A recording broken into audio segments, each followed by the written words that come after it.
Yun guys, sa umaga po palang ito ay atin pong pakainin yung ating alagang koi fish dito sa aming work. At yan, bali po pala ang oras dito ngayon ay alas ano na,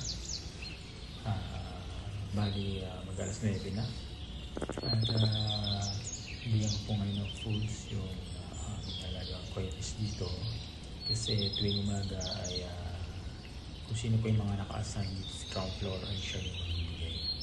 So ako po yung assign dito at sinama ko na rin na magbigay.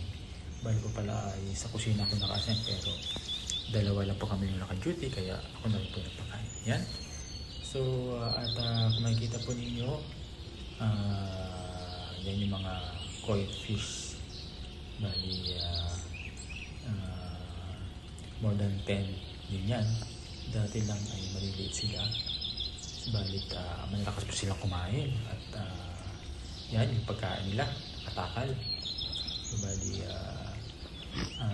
dapat yung standard na pagkain ay mga 1 cup or 2 cups. So yan. At yan, meron din po silang fountain na kung saan syempre kailangan nila na ma-absorb yung oxygen na bumubula. Yan, meron din dyan tumutulo.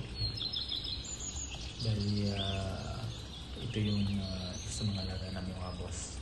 Kapag dumating sila ay nandyan, tumitingin at isa rin ito sa kanilang gustuhan. So, banda doon merong bubbles. Ito yung aking ibibigay na foods nila ngayon. At i-check ko na yan. Magpupuntahan yan sila dyan. Lumabasin nyo yan, wala silang malapit upang kumain.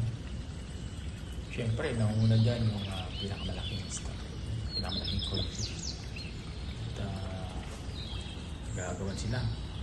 Siguro guys, more or less kulang-kulang 1 minute, subos na yung pagkain nila. So, limitado lang yung foods nila kasi yan yung standard.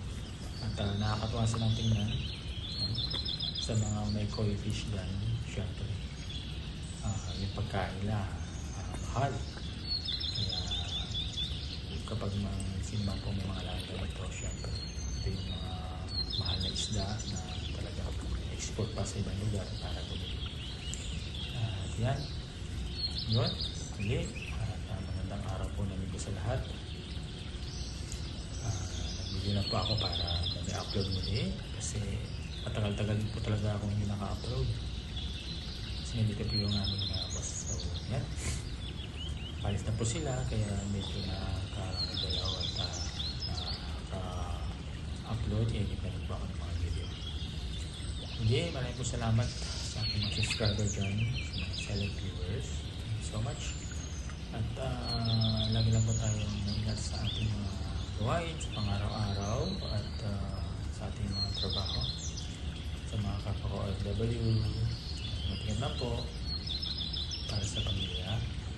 At yan, once again, happy Sunday po sa lahat at maligaya at Happy New Year po sa lahat at sa sunod pang mga araw at buwan. So, thank you so much. Bye bye.